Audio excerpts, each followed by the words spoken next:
Bienvenue sur Mama Africa Stories. Il existe des moments dans la vie d'un village où une seule seconde suffit pour faire basculer des destins entiers, où un geste, une parole ou même une simple gifle peut réveiller des vérités que personne n'était prêt à affronter. Et ce jour-là, au cœur d'un marché poussiéreux, sous un soleil lourd et indifférent, une scène allait marquer à jamais la mémoire de tous ceux qui y ont assisté. Si tu aimes les histoires africaines riches en émotions, en leçons de vie et en mystères, alors prends le temps de t'installer confortablement, car ce récit va te captiver du début jusqu'à la fin. Abonne-toi à Mama Africa Stories, laisse un j'aime et partage autour de toi, car ici, chaque histoire porte une leçon que la vie elle-même enseigne. Maintenant, écoute bien.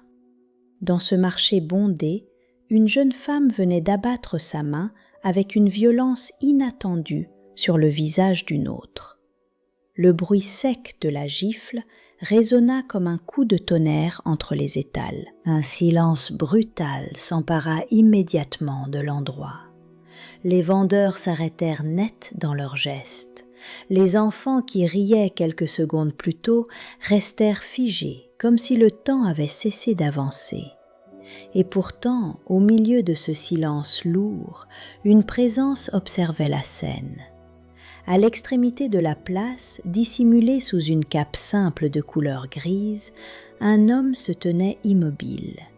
Ses yeux, sombres et attentifs, ne quittaient pas la jeune fille qui venait d'être frappée.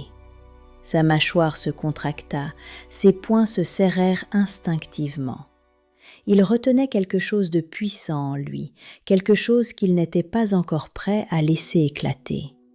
Car cette jeune fille, celle qui se tenait là, le visage marqué d'une empreinte rouge, les yeux baissés mais étrangement calmes, n'était pas une inconnue pour lui. Elle lui appartenait. Mais personne dans ce marché ne le savait encore.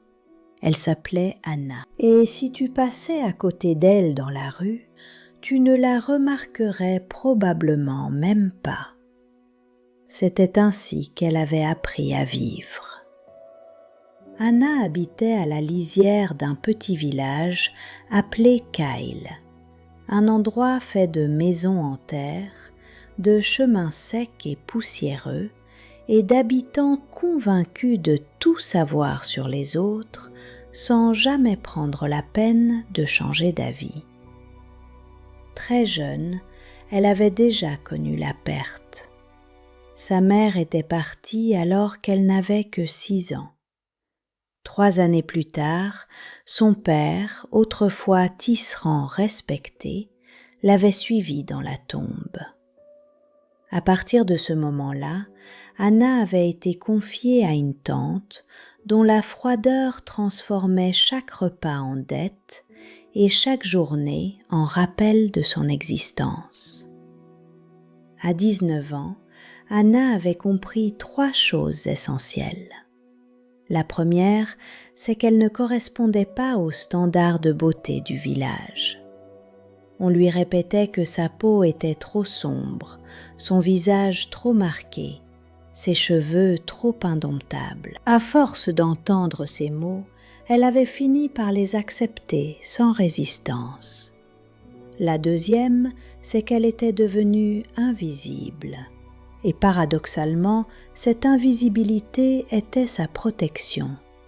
Elle pouvait écouter sans être remarquée, observer sans être interrompue, apprendre sans être dérangée. La troisième, plus profonde encore, était un secret enfoui si loin dans son cœur qu'elle en oubliait parfois l'existence. Elle avait été promise à quelqu'un, bien avant même de comprendre le sens du mot « promesse ». Son père le lui avait révélé la veille de sa mort, dans un souffle faible mais chargé de gravité. Il lui avait dit que son destin était lié à un ancien accord, scellé selon des traditions oubliées, et qu'un jour on viendrait la chercher. À cette époque, Anna n'avait que 9 ans. Elle n'avait rien compris. Mais elle avait gardé un petit objet, un talisman simple qu'il avait déposé dans sa main et qu'elle portait depuis toujours sous ses vêtements, contre sa peau, comme un lien silencieux avec ce passé mystérieux. Dans le village, personne ne connaissait cet accord et personne ne s'en souciait. Ils ne voyaient en elle qu'une jeune fille ordinaire qui vendait des plantes médicinales au marché chaque semaine, tête baissée, évitant les regards des familles influentes, surtout celui de Lady CFA. Lady CFA. Elle était tout ce qu'Anna n'était pas, du moins aux yeux du village. Fille du gouverneur, toujours vêtue de tissus coûteux, toujours entourée d'admiration, toujours au centre de l'attention. Son rire remplissait les espaces, mais derrière ce rire se cachait une cruauté subtile, soigneusement déguisée en plaisanterie. Depuis plusieurs mois, elle avait choisi Anna comme cible. Au début, ce n'étaient que des petites humiliations, des paroles lancées avec un sourire, des gestes anodins en apparence, mais lourds de mépris. Puis, cela avait évolué. Des paniers renversés, des plantes écrasées, des regards complices qui transformaient la souffrance d'Anna en spectacle silencieux. Et le village regardait sans intervenir, parce que personne n'ose s'opposer à la fille du gouverneur pour défendre celle que personne ne considère. Anna, elle, restait silencieuse. Elle avait appris que répondre ne changeait rien. Alors elle ramassait, elle se relevait et elle continuait. Mais ce jour-là, quelque chose allait changer. La matinée avait pourtant commencé sous de bons auspices. Elle avait réussi à vendre plus que d'habitude. Un marchand de passage avait même loué la qualité de ses plantes médicinales, affirmant qu'il n'en avait jamais vu d'aussi efficaces en dehors de la capitale. Pendant un instant, Anna avait souri. Un vrai sourire, rare, fragile, presque oublié. Puis Lady CFA était arrivée. Comme toujours, sa présence avait transformé l'atmosphère. Avant même de la voir, on la ressentait. Elle était accompagnée de 3 jeunes femmes, car ces humiliations étaient toujours plus cruelles lorsqu'elles avaient des témoins. Son regard s'était posé sur le panier vide d'Anna avec une fausse surprise exagérée. Elle avait lancé d'une voix moqueuse, selon ses propres mots, « Lady CFA dit, « Regardez-moi ça, quelqu'un a vraiment acheté ces herbes aujourd'hui? Quelle surprise! Même la pitié finit par trouver une utilité parfois. » Des rires avaient éclaté autour d'elle. Anna n'avait pas répondu. Elle avait simplement pris son panier. Mais alors, Lady CFA s'était rapprochée. Sa voix avait changé, devenant plus basse, plus tranchante. Et là, elle avait franchi une limite que personne n'avait encore osé franchir. Elle avait prononcé un nom interdit, celui de la mère d'Anna, avec une intention clairement blessante. À cet instant, quelque chose s'était brisé en Anna. Pas une colère explosive, pas une tristesse visible, mais quelque chose de profond, ancien, silencieux. Pour la première fois depuis longtemps, elle avait relevé la tête et elle avait regardé Lady CFA dans les yeux. Ce regard avait suffi à troubler la jeune noble. Elle n'avait pas l'habitude d'être regardée ainsi par quelqu'un qu'elle considérait inférieur. Alors, dans un réflexe brutal, Lady CFA avait levé la main et la gifle était tombée. Le marché s'était figé. Une fine trace de sang avait apparu au coin des lèvres d'Anna. Une empreinte rouge marquait sa joue, mais elle ne pleurait pas, elle ne bougeait pas. Elle restait simplement là, debout, droite, les yeux ouverts. Et depuis l'autre bout du marché, sous sa cape grise, l'homme observait encore. Cette fois, il fit un pas en avant, car ce qu'il venait de voir venait de changer la donne, et ce qu'Anna ignorait encore, c'est que sa vie venait de croiser celle du prince. Avant de continuer cette histoire pleine de mystères et de révélations, si tu ne l'as pas encore fait, pense à t'abonner à Mama Africa Stories. Ici, chaque récit t'emmène au cœur de l'Afrique, entre traditions, secrets, leçons de vie et destins bouleversants. Active la cloche pour ne manquer aucune histoire. Laisse un j'aime si tu apprécies ce contenu et dis-moi en commentaire d'où tu regardes cette histoire. Maintenant, on continue. Le silence qui suivit la gifle n'était pas un silence ordinaire.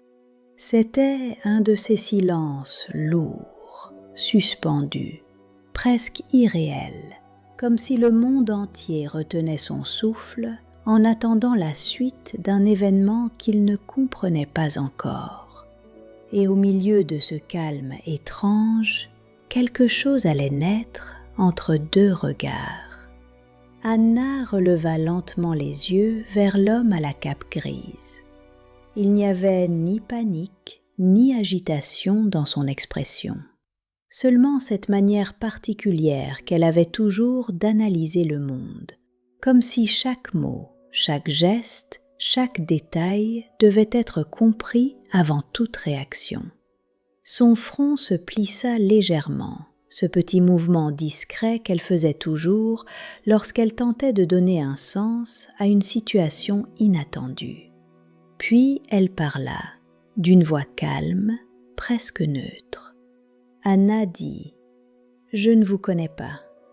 L'homme ne détourna pas le regard.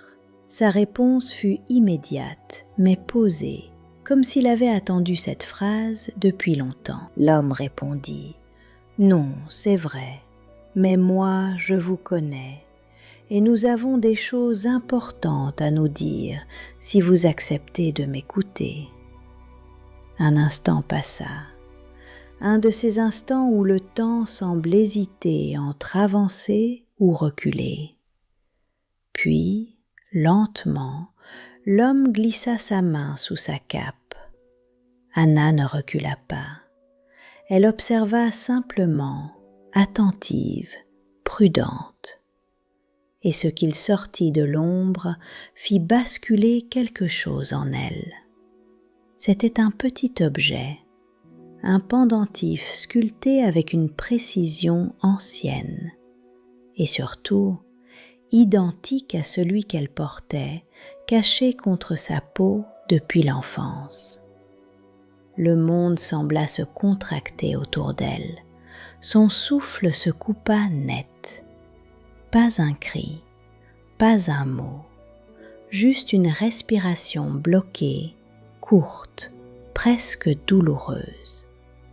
Sa main monta instinctivement vers sa poitrine, là où reposait son propre pendentif, sous ses vêtements, contre son cœur. Ses doigts le touchèrent, comme pour vérifier qu'il était toujours là, réel, intact. Et dans un murmure à peine audible, elle laissa échapper. Anna dit « Mon père m'a donné celui-ci ». L'homme hocha légèrement la tête. Sa voix, elle aussi plus grave, répondit avec une simplicité troublante. L'homme dit « Et le mien m'a confié celui-là ». Il marqua une courte pause, puis il ajouta plus doucement encore, comme si chaque mot pesait lourd sur sa conscience.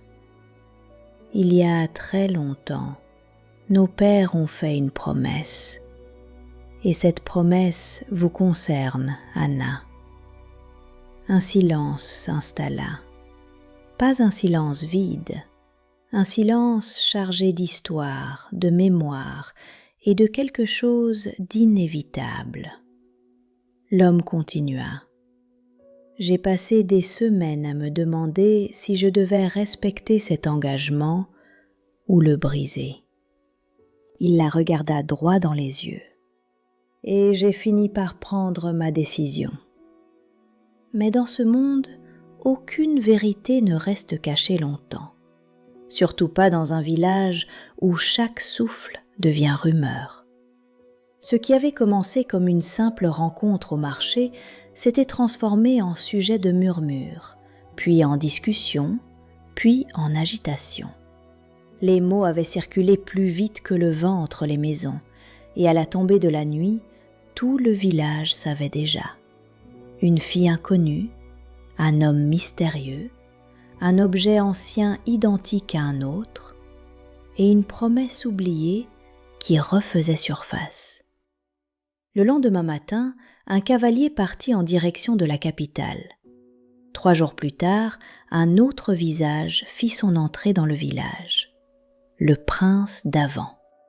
Et avec lui, l'équilibre fragile de cette histoire allait encore se briser. D'Avan n'était pas simplement un prince, il était l'opposé parfait de son frère Kyle. Là où Kyle était discret, silencieux et difficile à cerner, D'Avan était brillant en société, calculateur, toujours entouré, toujours conscient de l'effet qu'il produisait. Mais surtout, il voyait les choses en termes de pouvoir. Et ce mariage ancien, ce contrat oublié que son frère semblait prêt à honorer, n'était pas pour lui une histoire d'honneur, c'était une opportunité. Car dans une cour royale déchirée par la question de la succession, chaque détail pouvait devenir une arme. Et ce contrat ancien, s'il était validé, pouvait changer l'équilibre du trône. C'est ainsi qu'il arriva dans la grande salle du gouverneur, accompagné de 2 soldats et d'un document officiel du Conseil royal. Un document qui, selon lui, devait mettre fin à toute cette histoire. Il s'avança, observa Anna de haut en bas, puis esquissa un sourire froid, presque moqueur. Le prince d'Avan dit « Mon frère a toujours eu une tendance à se laisser guider par ses émotions, par des histoires romantiques. » Il fit une pause, puis poursuivit avec une assurance calculée. Mais vous comprenez bien que la réalité est différente. Une jeune fille de village et un contrat écrit il y a des décennies sur un chemin poussiéreux, cela ne peut pas avoir de valeur aujourd'hui. Il la fixa, sûr de lui, puis ajouta « N'est-ce pas évident ?» Anna ne baissa pas les yeux. Elle resta immobile, silencieuse un instant. Puis d'une voix posée, presque étonnamment calme, elle demanda « Anna dit, de quelle cour parlez-vous exactement ?» D'Avan cligna des yeux, surpris par la question. Le prince d'Avan répondit « Pardon ?» Mais Anna répéta, sans hausser le ton, « De quelle cour parlez-vous » Elle prit une légère inspiration, puis continua avec une clarté impressionnante. Ce contrat n'a pas été établi sous les lois actuelles du royaume. Il relève du droit ancien, de la dette vivante. Un léger mouvement parcourut la pièce. Elle poursuivit. Ce droit ne dépend ni du Conseil royal, ni des lois politiques actuelles. Il appartient aux anciens pactes, ceux qui existaient bien avant la création du Conseil. Elle marqua une pause, puis termina. Et selon ces règles, aucun roi, aucun conseil et aucun héritier ne peut l'annuler. Un silence lourd s'abattit dans la salle. Pour la première fois, le prince d'Avan sembla perdre un instant de son assurance. Il demanda lentement. Le prince d'avant dit « Comment une fille de village peut-elle connaître cela ?» Anna le regarda sans ciller, puis répondit simplement. Anna dit « Mon père n'était pas seulement un homme de village, il était un érudit. Avant cela, un homme de savoir. » Elle baissa légèrement les yeux. « Il m'a laissé ses livres, et j'ai eu beaucoup d'années de silence pour les lire. » Dans un coin de la pièce, Kyle observait toujours, et à cet instant précis, quelque chose grandit encore en lui, quelque chose qu'il ne savait pas encore nommer, mais qu'il ne pouvait déjà plus ignorer. Cette nuit-là, le monde semblait avoir retrouvé son calme, comme si rien ne s'était jamais passé au marché, comme si les secrets, les gifles et les vérités anciennes n'avaient été qu'un mauvais rêve. Mais pour Anna, rien n'était plus pareil. Elle était assise au bord de la rivière, exactement à l'endroit où elle venait souvent se réfugier quand le silence du monde devenait trop lourd à porter. Ses pieds effleuraient doucement l'eau, laissant les courants froids lui rappeler qu'elle était bien vivante. Et pourtant, cette fois-ci, elle ne parlait pas à la rivière, elle attendait, comme si elle savait déjà que quelqu'un viendrait. Et en effet, des pas se firent entendre derrière elle, pas des pas pressés, pas des pas hésitants, des pas calmes, maîtrisés, presque respectueux. Kyle s'approcha, et pour la première fois depuis longtemps, il ne se comportait pas comme un prince, ni comme un héritier, ni comme un homme enfermé dans des règles. Il s'assit simplement à côté d'elle, sans distance, sans titre, sans barrière, juste deux êtres humains face au même silence. Un long moment passa sans qu'aucun d'eux ne parle. Seulement le bruit de l'eau, le souffle du vent et cette tension invisible entre deux destins qui venaient de se croiser trop profondément pour faire marche arrière. Puis Anna rompit le silence. Anna dit doucement « Vous n'êtes pas obligé de faire cela.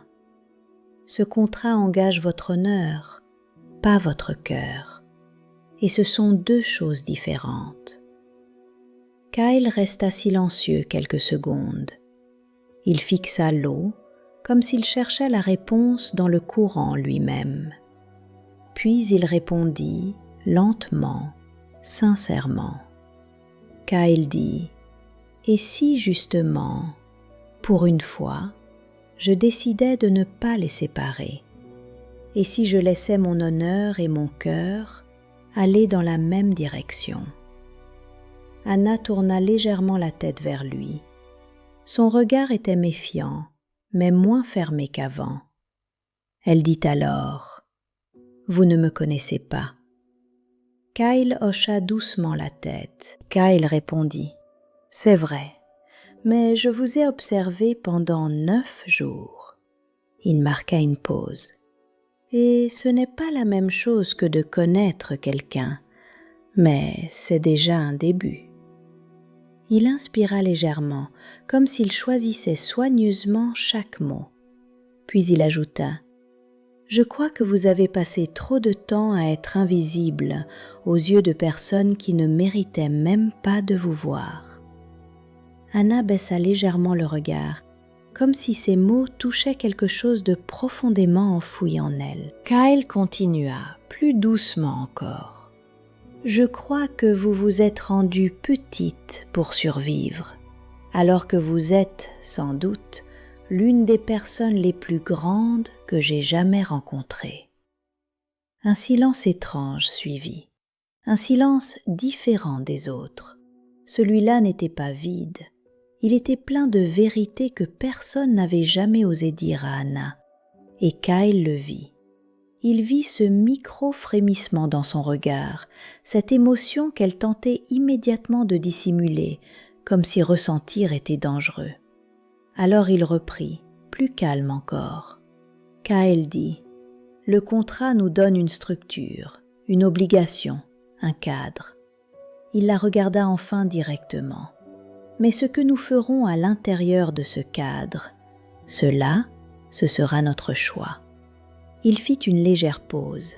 « Cela peut être rien, ou cela peut être quelque chose, mais j'aimerais avoir la chance de le découvrir, si vous l'acceptez. » Anna resta silencieuse, longtemps, le genre de silence qui ressemble à une bataille intérieure. Puis lentement, elle porta la main à son cou. Sous ses vêtements, elle tira le petit pendentif qu'elle portait depuis l'enfance. Et pour la première fois, elle le sortit entièrement à la lumière. Kyle fit de même. 2 objets identiques, 2 fragments d'une même promesse ancienne, 2 morceaux d'une histoire écrite bien avant leur naissance. Anna observa les 2 pendentifs réunis dans l'espace entre eux. Puis, doucement, elle referma ses doigts dessus et dit simplement, « Anna dit, ne me faites pas regretter ce choix. » Kyle la regarda sans détour et répondit avec une sincérité absolue. Kyle dit, « Je passerai le reste de ma vie à m'assurer que vous n'ayez jamais à le regretter. » Le vent souffla légèrement sur la rivière et quelque chose venait de changer. Pas bruyamment, mais irréversiblement. Les semaines passèrent et le village, autrefois rempli de rumeurs et de jugements silencieux, commença à changer à son tour. Lady CFA, autrefois protégée par son statut et son arrogance, se retrouva progressivement isolée, non pas par une punition officielle, mais par quelque chose de bien plus puissant, le silence. Un silence collectif, celui des personnes qui, enfin, décidaient de ne plus fermer les yeux sur ce qu'elles avaient trop longtemps accepté. Et dans ce silence, certaines vérités ne pouvaient plus survivre. Son influence s'effondra, non pas dans le bruit d'un scandale, mais dans l'indifférence progressive de ceux qui avaient enfin compris. Pendant ce temps, une autre tentative eut lieu. Le prince d'Avent essaya de faire invalider le contrat, mais son argumentation fut balayée par une instance ancienne, presque oubliée, mais toujours vivante dans la mémoire des lois les plus anciennes du royaume. Et en seulement quelques instants, sa contestation fut rejetée, sans drame, sans débat, comme si l'histoire elle-même refusait de se laisser réécrire. D'Avent quitta le village sans un mot pour son frère, et quelque part, entre orgueil et défaite, il comprit qu'il avait perdu bien plus qu'un argument politique. Lorsque le roi apprit toute l'histoire, il resta longtemps silencieux, très longtemps. Puis, dans un souffle chargé d'une émotion rare, il dit simplement « Le roi dit, ton grand-père aurait apprécié cela. » Et pour la première fois depuis des années, Kyle sourit à son père. Un vrai sourire, pas politique, pas stratégique, humain. Quant à Anna, elle ne chercha plus jamais à disparaître. Elle ne se rendit plus petite, non pas parce qu'un titre lui avait été donné, non pas parce qu'un palais l'avait accepté, mais parce qu'elle avait enfin compris quelque chose que son père avait essayé de lui transmettre avant sa mort. La promesse n'avait jamais été une transaction. Elle avait été un message, celui d'un homme qui savait que sa fille n'était pas ordinaire et qui avait simplement voulu que le monde finisse un jour par le reconnaître. À partir de ce jour-là, Anna porta les 2 pendentifs,